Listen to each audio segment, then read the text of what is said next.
Hi అండి, అందరికీ నమస్కారం. Welcome back to our channel. ఈరోజు మన ఛానల్లో అందరికీ మోస్ట్ ఫేవరెట్ రెసిపీ, అలాగే బ్యాచిలర్స్ సింపుల్గా చేసుకునేటటువంటి పొటాటో కర్రీ చూపించిపోతున్నానండి. ఈ కర్రీ చాలా బాగుంటుంది, ఖచ్చితంగా ట్రై చేసి టేస్ట్ చేయండి. సో ప్రాసెస్లోకి వెళ్ళిపోతే, ముందుగా ఒక ప్యాన్ తీసుకొని దానిలో కొంచెం ఆయిల్ వేసి, ఆయిల్ హీట్ అయిన తర్వాత ఆనియన్స్, గ్రీన్ చిల్లీ, అలాగే కొంచెం కరివేపాకు కూడా వేసుకొని ఒకసారి బాగా కలుపుకోవాలి. ఇప్పుడు అందులోనే చిటికెడు పసుపు, అలాగే హాఫ్ టేబుల్ స్పూన్ వరకు జింజర్ గార్లిక్ పేస్ట్ని కూడా యాడ్ చేసి ఒకసారి ఫ్రై చేసుకోవాలి. ఇప్పుడు ఫ్రై అయిన తర్వాత దానిలో 3 మీడియం సైజ్ టమాటోస్ని వేసుకొని, దానిలో టేస్ట్కి సరిపడా సాల్ట్ కూడా వేసుకొని ఒకసారి బాగా కలిపి మూత పెట్టుకోవాలి.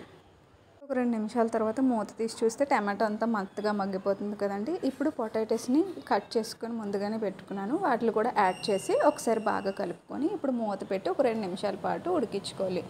ఒక 2 నిమిషాల తర్వాత కొంచెం పొటాటో మెత్తగా అయిన తర్వాత దానిలో టేస్ట్కి సరిపడా కారం, అలాగే కొంచెం ధనియాల పొడి కూడా యాడ్ చేసి ఒకసారి బాగా కలుపుకోవాలి.